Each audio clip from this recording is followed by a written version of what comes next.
Thank you all for joining us this afternoon. I'm Will Dupree, in today for Jennifer Sanders. Congress is back in Washington, D.C. today with a jam-packed agenda before the end of this year.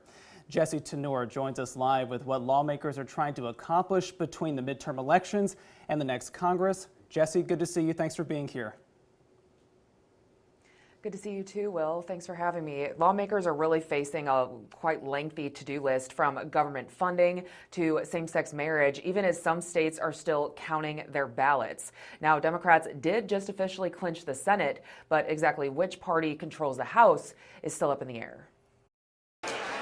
Newly elected members of Congress are arriving in Washington for orientation. The Senate will come to order as sitting lawmakers return to the Capitol to try to finish their year-end business. There's a lot to do, a lot to say. We're going to fight hard for the American families this administration is leaving behind. Funding the government remains the #1 priority for both parties, with a looming deadline on December 16th. We can't let the government shut down. It is critically important that we pass the budget. While Democrats like Congressman Emanuel Cleaver and Brad Schneider still control both chambers, they also plan to debate the defense authorization bill, Ukraine aid, electoral college reform, and same-sex marriage. This would be also a good time for us to try to codify some things. Before the midterms, President Joe Biden promised if Democrats picked up seats, the first bill he would send to Congress would enact a nationwide right to abortion. I don't think there's enough votes to codify. But following his meeting Monday in Indonesia with his Chinese counterpart, President Biden acknowledged his party did not gain enough ground to make that happen. We're going to get very close in the House,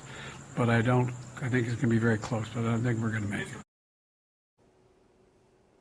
Now, more than a dozen races remain uncalled in the House, but Republicans are likely to take back that chamber. And even though Democrats have maintained control of the Senate, there's still not even enough support there to get rid of that 60-vote threshold that's required to currently pass abortion laws.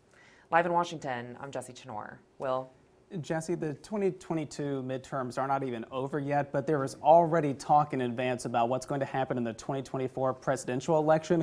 What are some of the new developments that we should look out for this week? Yeah, well, former President Donald Trump is expected to make his official bid for 2024 tomorrow at Mar-a-Lago, and this will be a very interesting time to watch the GOP, since many in his own party are now blaming him for their underperformance in the 2022 midterms. And so we'll be monitoring that, but then also something to be watching out for to see kind of which way the party is going, and kind of the debate that it's having inter-party is the leadership elections here this week as well in the House and Senate. So definitely an interesting week, and just because the 2020 elections are potentially over for some people, it's still very much alive here in Washington. So much to track there. Jesse Tenor, thank you for your time. First warning weather with Chief Meteorologist David Young.